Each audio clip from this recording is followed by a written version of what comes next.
Hey guys, welcome. This is a very special episode, our Ep.1 of our new podcast series where we're going to highlight a strength coach and a sport coach. Often in our profession, you see a conflict. Generally, the strength coach with the sport coach, and you hear that complaint through portals that the strength coaches have about that relationship.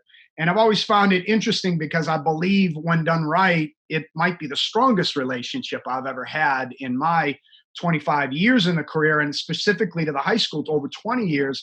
Those relationships between sport coaches and myself were the backbone, I think, of the program. So what we want to do is explore the relationships that are working really well to kind of give you guys feedback on what it takes to build a program, what it takes to build something bigger than physical, bigger, faster, stronger athletes or sport excelling athletes. There's something special about the high school. So it's an honor today to have two former colleagues of mine, Rich Burnett, the head strength and conditioning coach, Greater Atlanta Christian School, and the head football coach and athletic director of Greater Atlanta Christian School, Tim Hardy. So guys, if you do a real quick introduction of yourself, and then we'll maybe dive into some conversation. Yeah, so my name is Rich Burnett, and Schofield, along with Coach Hardy and some of the great people at GAC, added me to their staff in 2016. So this is coming up on my 5th year now. It's kind of hard to believe. And my role previously was the head strength and conditioning coach at Texas A&M University Corpus Christi, Go Islanders. So not the mothership, Texas A&M, but one of the little ones. And at that time, my wife and I both thought we were going to be lifers. We're both from Corpus Christi. We both got our undergraduate degrees there. I got my graduate degree there. And I became an assistant strength coach, then a head strength coach. And people thought there's no way we'd leave. But man, this opportunity at GEC just came calling. And honestly, it was just an answered prayer at the end of the day. And such a cool story of faith and how it just was exactly what we wanted for our family. And then also for myself professionally, just wanted to, see what the high school sector, was all about, but more so just knowing that my giftedness as a coach really had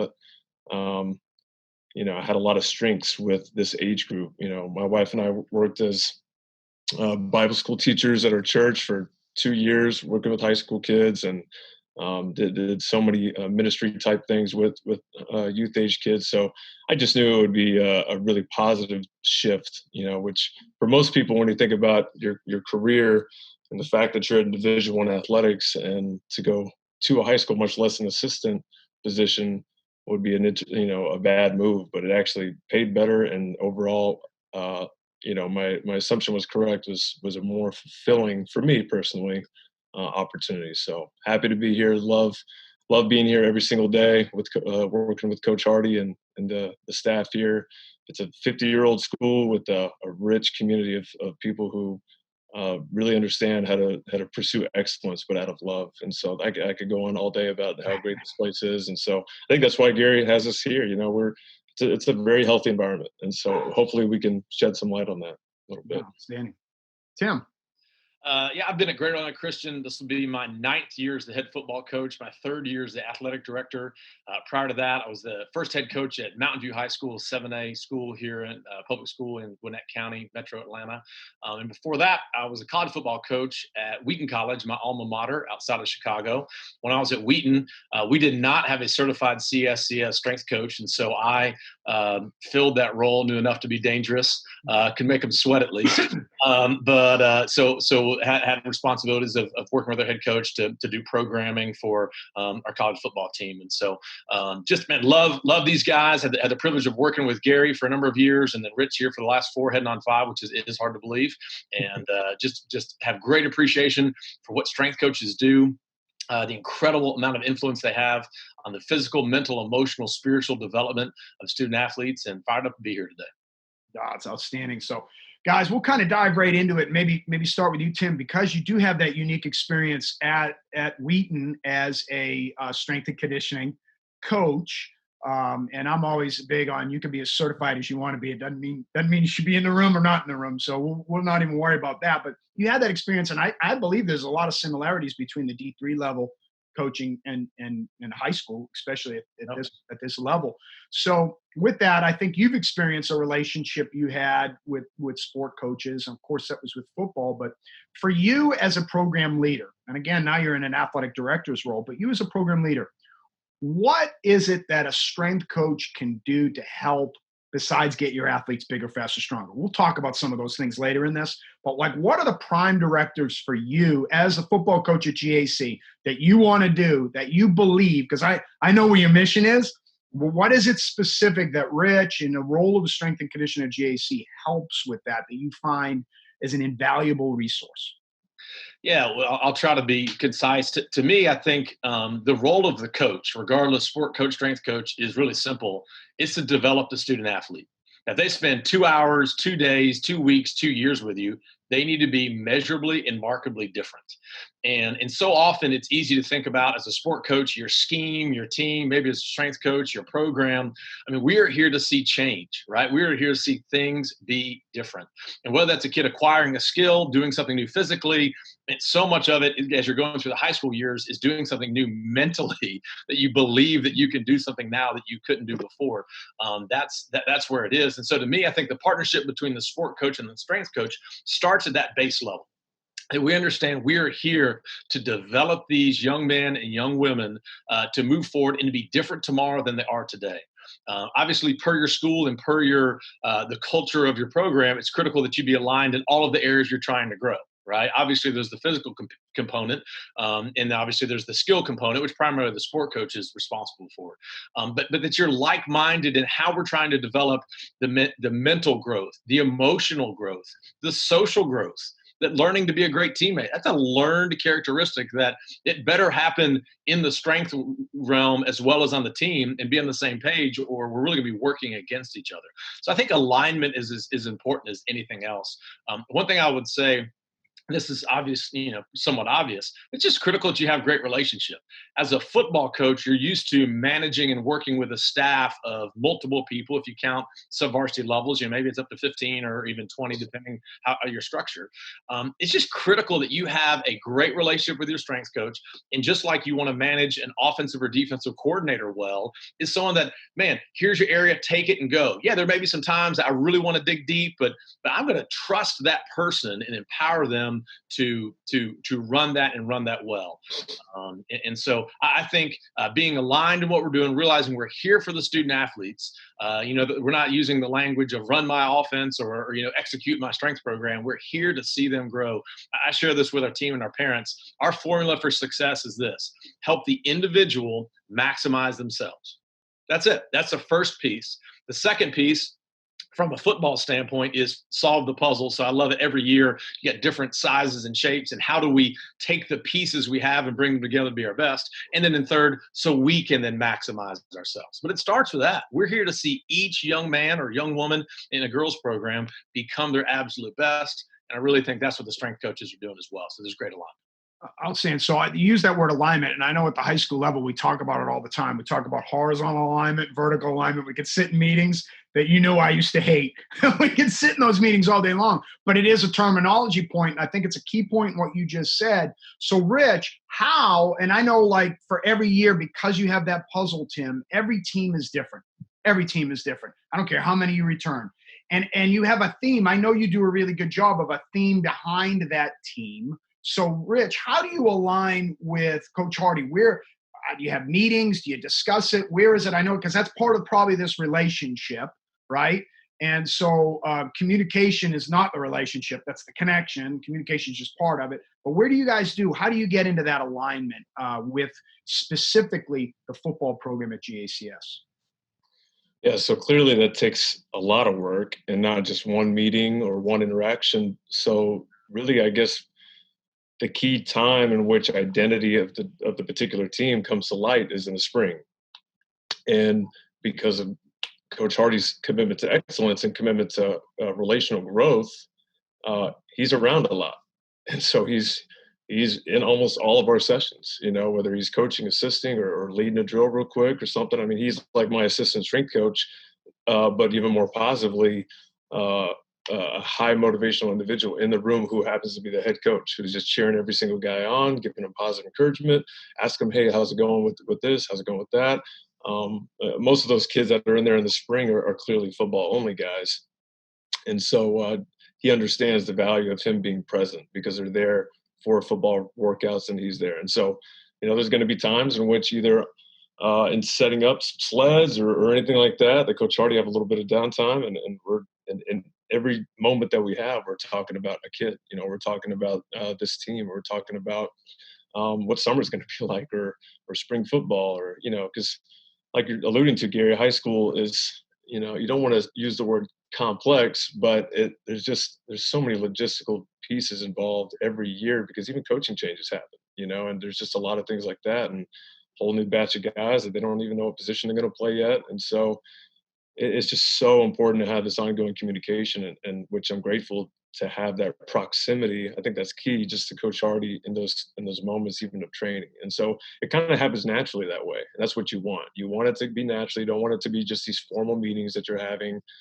You want it to be in the moment when you're working with the kids, you're looking right at them, and the kids kind of get involved in it too. And we're all just speaking candidly about the mission that already exists, but the identity of that new team, that up and coming team, which it's not always obvious. And then this year is definitely not obvious. We haven't spent. Yeah, we'll dive into maybe a little bit of that as well. But you're right. I think, and unfortunately, what I found is being present isn't always there across the country. There are a lot of coaches that struggle with this relationship. Yeah, and they're in an office, or maybe they're realistically teaching math during the day. Maybe they have something like that, so they can't do it. It's not like an active decision, right? There's some, but it might be a passive restraint that does create a boundary, and that might be something I discuss with other people down the line. So I love that. However, this I've always wanted to ask you this, Tim, too, is you're humble, but you do have a lot of knowledge. How do you hand over? Because as a head football coach, I know you do it on the football field, but you can always draw that rein back, right? If you don't like a certain play, you can pull that back. So how do you hand that over to a strength and conditioning coach when you disagree with it? Like, it's easy to do it when they're doing what you want, and I know you and I have had those conversations a lot. How do you handle that? I've always wanted to ask you that. How do you handle that in a way that doesn't do the opposite of what you said, empowering, right? You said trust and empowering earlier. How do you handle that when you disagree in your internal mindset? Well, I think that's a great question, and I can think of Saturday conversations during playoff runs with you, and I can think of Saturday conversations the past 2 years in playoff runs with Rich. Where we're talking and sort of going through, and what does that look like, and here's what I'm thinking, and here's what I'm feeling, and I think so much of it is relationship. And first, working with Rich, I really appreciate his. He does not get defensive. Okay, and Gary, you didn't as well, but we're talking about present. Yes, I did. But that's all right. You can set yourself up. But the point being is, hey, when I'm coming and bringing something, one, I may see something different than you see, but even more than that, like I'm just wanting to know. Like, I'm thinking about this team 24/7. All right, and so any little piece that I have, I'm coming to it. And it's a really healthy relationship when both parties can realize that it's not about you, it's not about me, it's about it. You know what I mean? There's this sort of thing that we're holding up on the mantle, this team, and that's really what we're thinking about. So what are you seeing? Hey, legs are tired. What about this? What are you thinking about that? Gary, how many times you and I talk about squatting on Mondays versus Tuesdays? You know what I mean? I mean, just back and forth, all these kind of things. And what are you seeing? Okay, what's the real data? And a little bit like, convince me. At times, a little bit like, well, justify it to me. If you can justify it to me, I'm going to trust you. And so I've been really fortunate, specifically with the two of you, to work with incredible professionals, that there's a reason behind, you know what I mean, and things that are there. And here's what we're going to do. But both of you always did a great job is, hey, man, but if you think this is like the thing to lay on the tracks for, it's your team. Let's move from there. So I think my advice to a sport coach would be this. One, if you have a good strength coach, which I hope you do, is trust them. Because if all they are, and this would be the same thing with a defensive coordinator or an O-line coach, if all the O-line coach does is do what you tell him to do and sort of is like a GA coach in the O-line, then you might as well be the daggum O-line coach, okay? And if you're focused on offense and you micromanage the defensive coordinator, you are stunting the growth of your team. Same thing here. And so what I think is just that trust factor that it's there. I mean, Rich and I spent a ton of time together yesterday, man, and I was being enlightened about different things. I had some questions about stuff. What about this? What about that? I thought we had a great phone call. He might disagree, but we had a great phone call sort of halfway through the quarantine. It's like, man, here's some things I'm seeing. I had a unique perspective. I have 2 high school athletes, okay? So here's some of my insight about maybe how we could do this different or more or better or not. Man, and he took that and he took maybe some of my insight and he spun it and made it better and agreed with some and pushed them to the side and came up with a great plan. And so I think it's just that trust when there's back and forth and you trust that's there. I think the other thing that might maybe help a strength coach is from a sport coach. Now, I'm not trying to do your job. Like, I'm not. Like, I love the fact that we're starting next Monday and that Rich has programmed it out. I love it. I mean, I love it. It's awesome. Okay. So I want someone else to do that job. But when the day is done, if the team wins or the team performs well or the team fails, that's back on me. And not from like a job security, whatever, at some point it would be, but it's more like, man, all I'm trying to do is push the team forward. So I'd say my advice to the strength coach is when things are questioned, you're not being questioned. Anytime if I call Rich and I say, hey, man, legs are tired, I'm not saying, hey, your program's crap, you're not doing a good job, not preparing our guys. No, I'm not saying that at all. I'm just saying, hey, man, I don't know if we are where we are. Help me. Just like I'm talking to the O-line coach. How can we get more out of the guard who can't run or whatever it is? How can we cover up a corner who can't cover? Those kind of things. I love that you added that in. I was gonna say, we joked about you and I, me not getting defensive, but it really I did. And it was one of those things that I struggled with. If I had a time machine, it'd be the thing I'd go back and fix. My number one thing I tell that all across is ego kills talent. I might have been a talented strength coach, but I think my ego got in the way too much when someone would question something. It hurt my ego more than it hurt the fact, right? So, and I know Rich does a great job with that, so much better. And I love it. We had that conversation the other day, and I think you're in a good place with it. But that's exactly what you're hitting on. It's like, we have the same mission, man. It's not don't let your ego get in the way of that mission. I think too many times strength coaches like myself do that.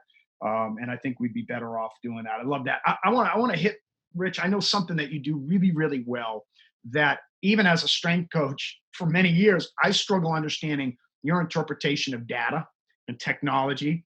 How do you, the information you're collecting in the weight room, how do you communicate that back to Coach Hardy in a way that, and although, Coach, you understand it at a higher level than maybe some sport coaches, it's still not what you do for a living. So how Rich, what information are you collecting maybe in a brief synopsis, because that could be a whole 2-hour conversation, but that, and how are you transporting that into a funnel that the sport coach can then understand and apply when he sees it on a field?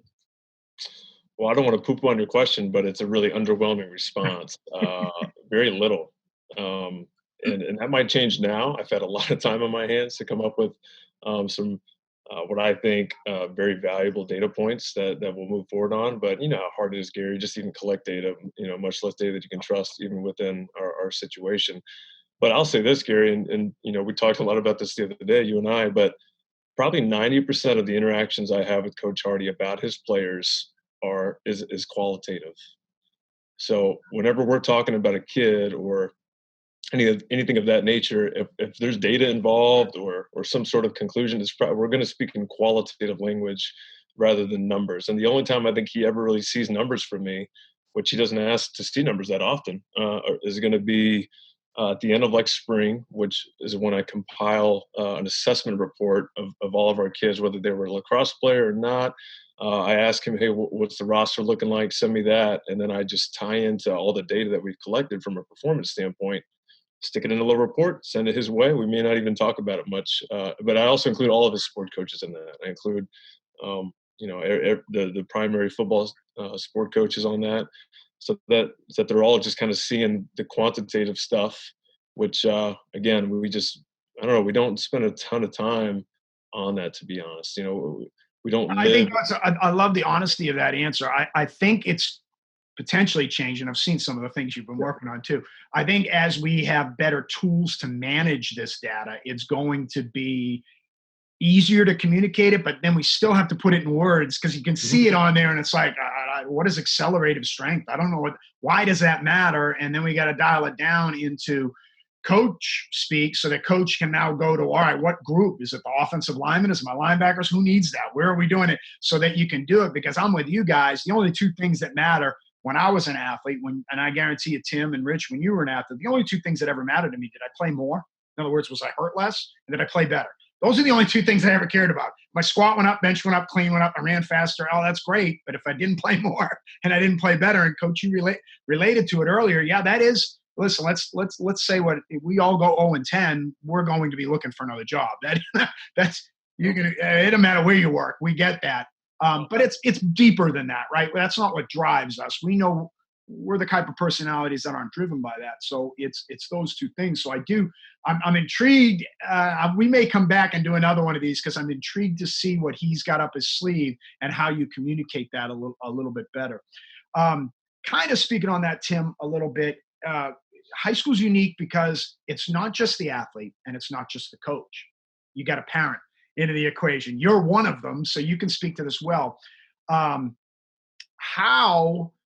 do you manage parents that might, because a lot of time out there's private trainers, there's YouTube, there's, you can Google anything. Well, we should be doing this. And I'm sure you hear that on the sport coach level. We'll leave that for another talk later. Why don't you run this offense? We'll leave that alone. But when it comes to strength and you get things from parents that question, how do you deal with that? How do you protect your program? How do you protect your coach? How do you, when it's a good question, how do you approach that? How do you handle that situation? It's a good question. I think maybe the first thing I might say is this. The past 2 years, I've become the athletic director. And so that creates new interaction with new sets of parents over new set of issues and all those kind of things. And I think probably the biggest thing I've seen is what people want to know is that there's a plan.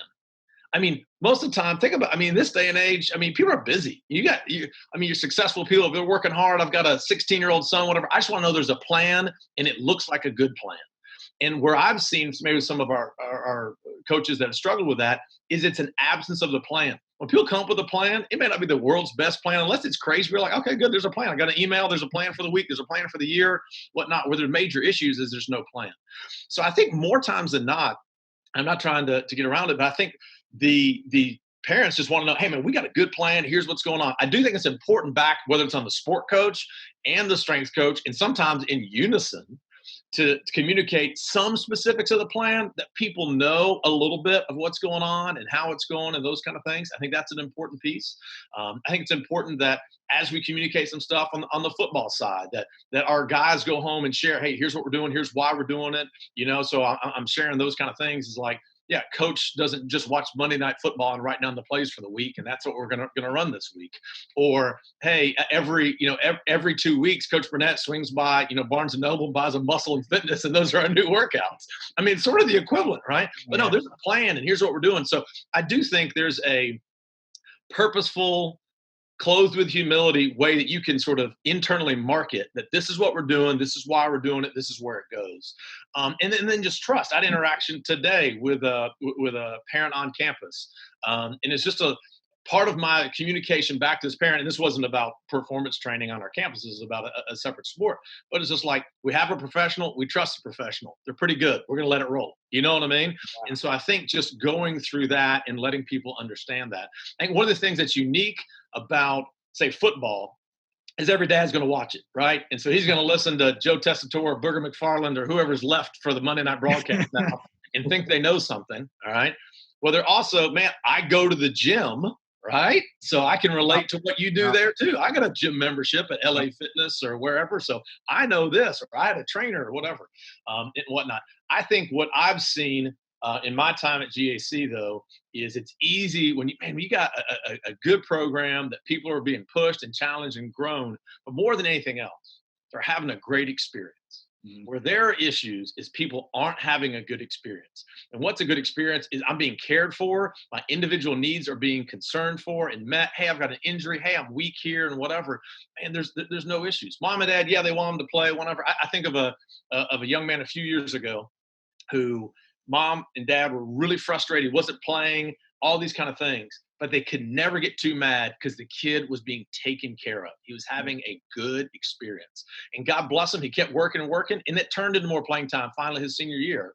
That's the case. And so I think when your strength programs, giving kids a good experience, I think that handles a lot of the parent problem. I think that's a great point. I'm going to flip it now to you, Coach, because I know we're around these kids a lot more than the sport coaches are, right? And we have a different relationship. And when they're struggling on their sport experience, it's easy to kind of throw the coach under the bus, and we can hear that stuff. How do you handle that when they're complaining about and generally they're going to be smart enough not to complain about Coach Hardy because he's around so much, but it might be the offensive line coach or a defensive coach or whatever it might have been, or maybe it was a play call or whatever it might be where they're questioning a sport component. And we'll keep it to football because we're here. We don't want to create another sport that's not here. But how do you handle that situation in the weight room?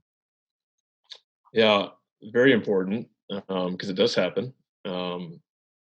And make what you want out of this, but it's actually never happened with Coach Hardy. I think that's a great sign of leadership and just connectivity that he has, that no one feels the need because he's so unapproachable, which he's not, to say something to me that they couldn't say to him. So we pretty much never hear, between Coach Burks and I, any issues with any of the football coaches, because they're so relational and they're so engaged and they do see them a lot. Now, I can't say the same with some other sport coaches and other scenarios, which doesn't necessarily mean it's that much more unhealthy. It just means that, it's a different kid or it's just a different program or maybe they're just not seeing that sport coach as much. And it's just so important. It goes back to just being on the same page relationally and just missionally. And if you're doing anything to create more division, even if you might agree with the kid, that's just not abiding by the same mission that we're all supposed to be committed to. And so you never want to compromise on that. So with that being said, Gary, and even following in your footsteps and hearing how you've had these conversations with students, and it's just a lot of listening, a lot of like, talk to me, because they need to talk to somebody. They don't want to talk to mom and dad because, if they do, mom and dad won't want to get involved immediately, and maybe the kid knows that, and they don't want mom and dad to make a scene about it. It's just something they have to walk through with some good advice or just even affirmation from somebody more mature than them, or somebody that understands the situation too, or sees a different picture.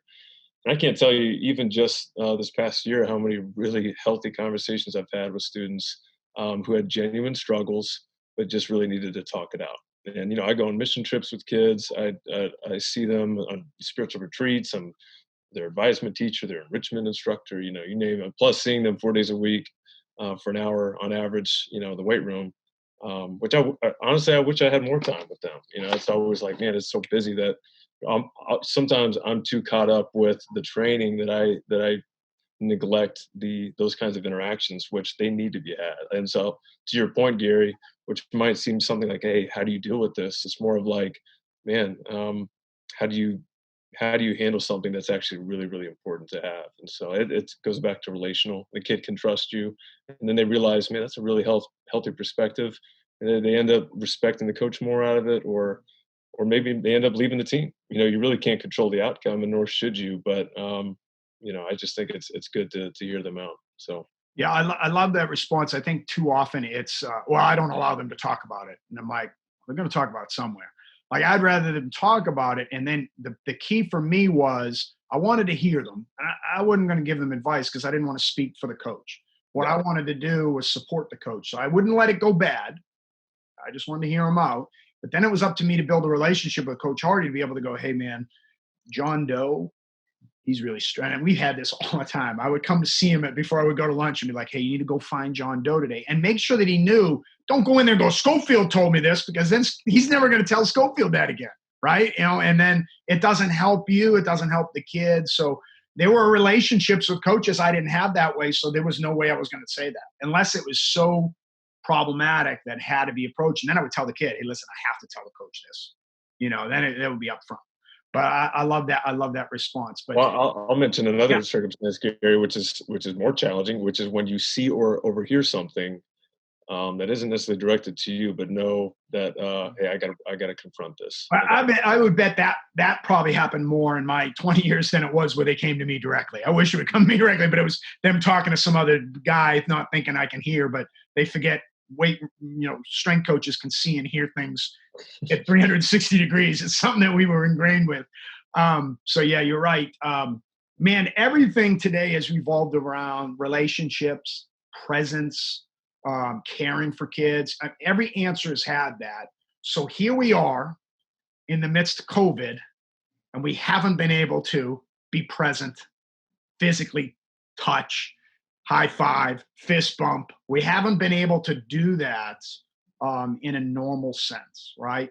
So what have you done? You probably have done what a lot of people have done, but maybe you haven't. What twist have you put? Because you could say, well, I got on a Zoom call. Well, what twist have you put on it? Have you asked, have you done anything, Coach Hardy, with your team? Have you created? I know you guys do all kinds of unique things when the COVID wasn't here, where you had video game competitions and all kinds of cool things. Have you done anything to kind of create that presence or connection as a sport coach? And then, Coach Burnett, I'm going to ask you the same question too, because I know you've done some workouts, but maybe something unique to it that's bigger than that. Coach Hardy? Yeah, great question, man. You talk about a fish out of water time, and I think for everybody, right? And I think we all feel that way. It's forget the legitimate health crisis and all that kind of stuff, but you just feel it's unsettling, right? You feel like, what's there? A team meeting with 60 guys over Zoom is one of the least satisfying mediums. You know what I mean? Guys are in their basement, their hats are on or whatever. Even if they're paying attention, are they paying attention? I can't even see the third page, So it's all of that kind of stuff. I think a couple things that both I think maybe we've done and are trying to do, here in Georgia, we start next Monday. We're able to get together in groups of less than 20 or right about 20, count the coach, and start processing through all that. The first thing is I've tried to have just a big picture view of all this. And again, man, run the wishbone, win a national championship, run the spread, win a national championship. There's not a right or wrong. So I'm not claiming that our approach is wrong, but I think just recognizing there is a general burden that everyone is feeling, and it's playing out differently upon everybody. And whether that's in our school, we went to true online school. Kids were on Zoom for 5 hours a day. Okay. So, hey, as soon as you're done with that, jump on me for another hour and a half. Great. Thanks, coach. You know what I mean? So let's do that. And so just being wise of what we're asking and where we're asking. I was talking with a colleague today. I would rather ask you to do 6 things and trust that you're going to do those 6 than try to ask you to do 15 and you only do 3. You know what I mean? Let's aim and hit it and do that. What we try to do with our team, we try to meet virtually every week with some group. We do leadership meetings during normal time. And so we did some online leadership stuff. Probably the best thing we did is we did breakout rooms with 6 or 7 kids and a coach. And just the opportunity for them to see each other, them to talk, them to communicate. It always had, what did you think of that? I mean, there was a period of time where the NFL dropped a new uniform, 6 of them in a week. And so we rated all the uniform. I mean, I hate the Patriots uniform, by the way. Not very good. See, Chargers, pretty nice. Yeah. Okay. But regardless, things like that. So there's always trying to be just a social element to it. What happened? We jumped on one time. It was all right, we've been out for 6 weeks. What's the best thing you've watched on TV? Okay. It was hilarious to hear these guys sort of going back and forth. But I found trying to get in those smaller groups was good. The other thing we did, we used an app that our guys had to upload a running workout every week. And the workout, they uploaded a 30-second video. So it's hey, your last 30 or 1 pro agility. I was watching the whole workout. Yeah. But it was fun to see that. And you could like somebody else's and all that kind of stuff. So the whole purpose of that, yes, some accountability, but more than that, it was connectivity to see other people. So I'd call a guy if he went a week and didn't do it. I said, man, well, coach, I'm working. I believe you're working. No one saw it. Yeah. Your brothers need to know that. Let's do that. So the only thing I said, and I'm going on, there's a lot of thoughts about the COVID. As we step back in, I just think it's still got to be a time of flexibility and understanding. What is a football coach? Detail, rigidity, fit in my freaking box. Let's go. Okay.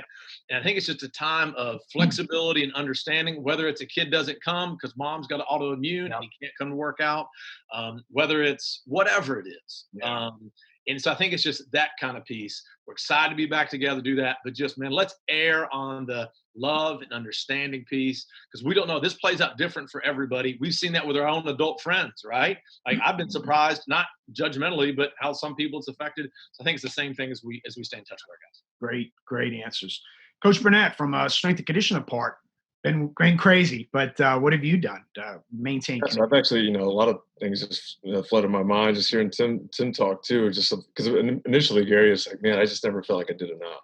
I felt like working from home and the challenges of some of those things. You never feel like you really engage with kids as much as you want to, and you'll always feel that because you're not seeing them, you're not with them. But as Tim was talking, it made me think of the very first moment, I guess March 13th, that weekend of okay, what's this going to look like now?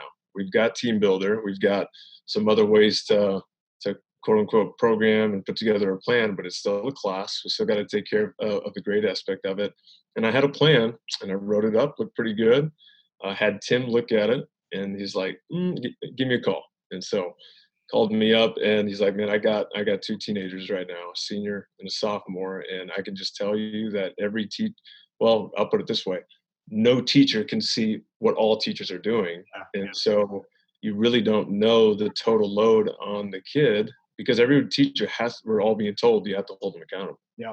Because it's for a grade, and you have to make sure that they're doing this. And when you impose these modes of accountability, that's so much more stress to already something that they're going to be struggling with anyway. So we ended up talking through a better plan, a more optimized plan, getting the feedback from a parent as well as an athletic director and the football coach. And ultimately it came down to, hey, let's get one really good workout. Like we're gonna get after it. We're gonna, Monday, Tuesday, because we're working off a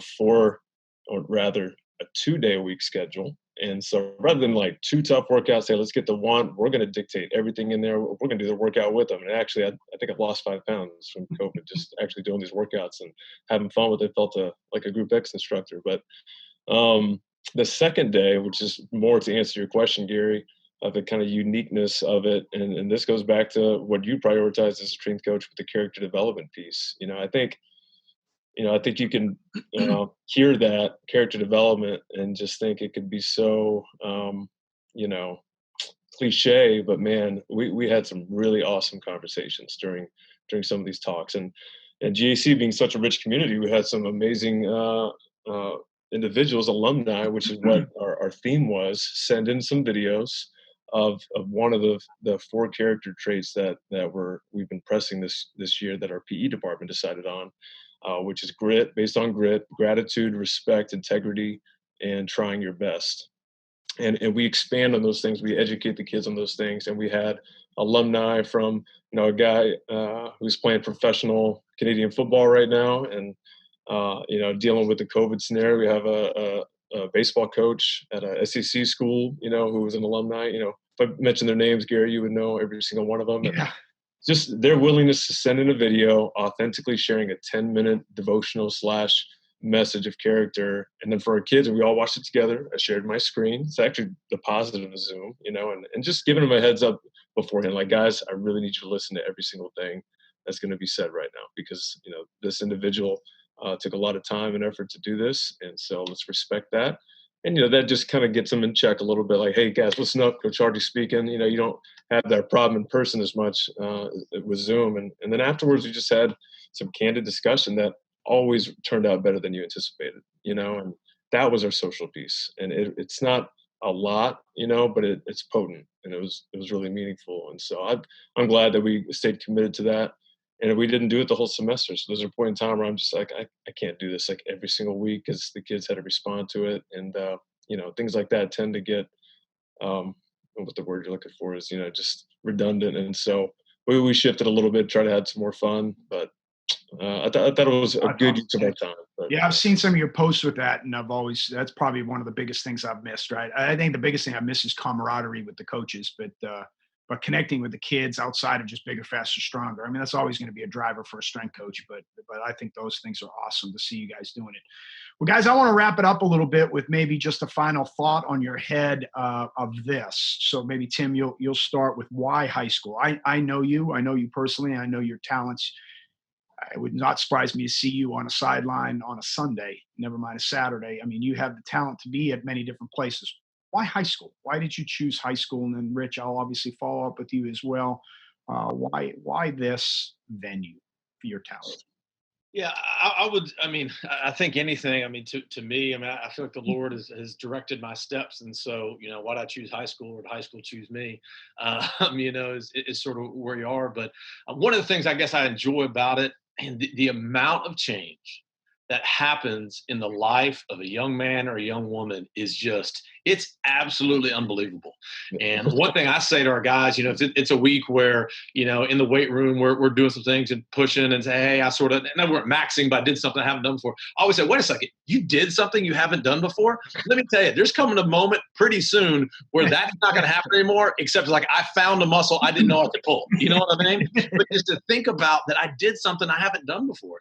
And I'm going to use a name, and he'd stand next to me. But to me, the best example of that would a young man, Devin Cochran, okay, who came to GAC as actually second semester freshman. And Devin was 6'5", 260, and I love Devin. He was awful, okay? And more than he was limited physically, because he was a big old boy, he was just really hadn't matured mentally yet. And I think that's a good reminder to all of us in that sometimes people, it all doesn't mature at the same time, right? But what was really cool was to partner with Devin over the course of a few years. As a sophomore at a 3A school, we had a 6'5", 265 guy that could not make the second team O-line. Couldn't get him there, okay? And so 4 years after that, he had a good junior year, really good senior years. 4 years from him walking on campus where he couldn't do anything, he is starting as a redshirt freshman at right tackle at Vanderbilt University in SEC. And what was so cool is to be part of that, to say, hey, man, Lord's doing something in growing him mentally, emotionally, spiritually, socially, academically. That was so well. It's really cool. We've remained close. But the point is to do that. And so that's a long way of saying the change and growth and impact that you can see in this time really is amazing. And it's true at any level, but it's so acute now. I don't care how they act. What 15-year-old or 14-year-old, when he walks in as a freshman next Monday into weight training the first time, those nerd burglars, all right, I don't care how they act. They are nervous as they can be and whatever. Think back when you were 14. Oh, my gosh. Outward confidence here, inward confidence here. You know what I mean?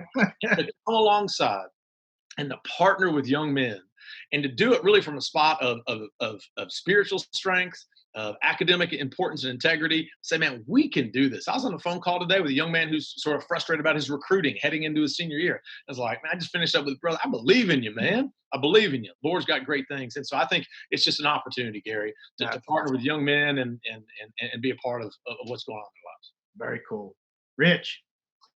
Yeah, so I think there's two ways to answer that. One, Gary, similar to Tim's, is why high school? Like, how did I get to high school? And again, that's a massive faith story that I did not, anticipate happening. I just also remember professionally, I think I was probably like a grad assistant at the age of 22 or something. And I think I remember like interacting with a parent at a baseball game. And I was working with the baseball team, and I just remember thinking like, man, I could not do high school. I could never do like just to be this intimately involved with the parents. Like, I felt awkward. I was almost like nervous. Like, how do I handle this conversation? Like, I was like, man, it's a good thing I'm a college strength coach, because there's those barriers there, and I just like I can wait from a distance and not really get that involved with their family and everything. And I mean, what a shame. But I was just so immature, both personally and professionally, thinking back to those times. Whereas now, the second way to answer that question, Sco, is just what's kept me here. I've found that my giftedness in coaching and influence is in the more intimate settings. I actually found that I'm very comfortable there, and I'm very, I can thrive in that because I have a humble disposition. I really do put the kid first, and that, and so I just really embrace that trusting relationship. I don't know if this sounds like I'm special or anything. I seriously just relish the fact that that when a kid chooses to trust me and they want my influence in their life, and I can for the positive, that makes all the difference right there. And naturally, being in high school, seeing these kids all the time and hearing from parents, which people can complain about that all day long, but I still will choose to view it as a privilege, because that's what it is. So as hard as it can get sometimes, it's not always positive interactions, ones that are affirming, and then even the ones that people are just skeptical of you and will just choose to be skeptical of you. And there's not much you can do about that, which I have a hard time with, by the way. Like, I want everybody to see what I see and to understand. And so just embracing that, but just at the end of the day, like, man, that's a privilege to be involved in this kid's life. And, I'm grateful too to be surrounded by other great high school strength coaches. So it's not like I'm just alone on this thing trying to figure it out. I've had fantastic conversations, still continue to do, with some of the best high school strength coaches in the country. Gary Keith and I We do Iron Circle. We see each other or every week, every Tuesday morning at 6 a.m. And so just we're brushing shoulders all the time in such a positive way that it kind of naturally reinforces itself. And so it's going to be hard for me to leave high school. I don't know what it's going to take, but it's awesome. Love it. Yeah, I think without a doubt, obviously, that's my passion. I'm a massive passion for the profession, the brothers, and we call them the family, right? In the NHSSCA that you mentioned, Garrett's one of them.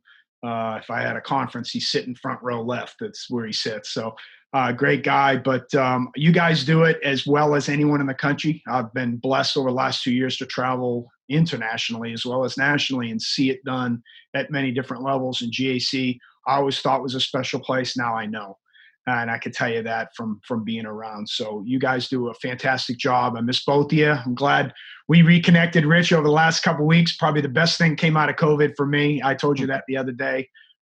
Something that I missed not connecting with you. And I miss those Saturday calls way more than you know, Coach. So it's literally the first Saturday you didn't call after a game. I thought, oh, this sucks. But I miss those, man. I miss you guys left and right. Thanks so much for jumping in. I think this was awesome. I think it'll be a help, and we'll progress. Maybe we'll come back and explore another one at another time. So, guys, enjoy the night. I'm sure I'll be in touch soon.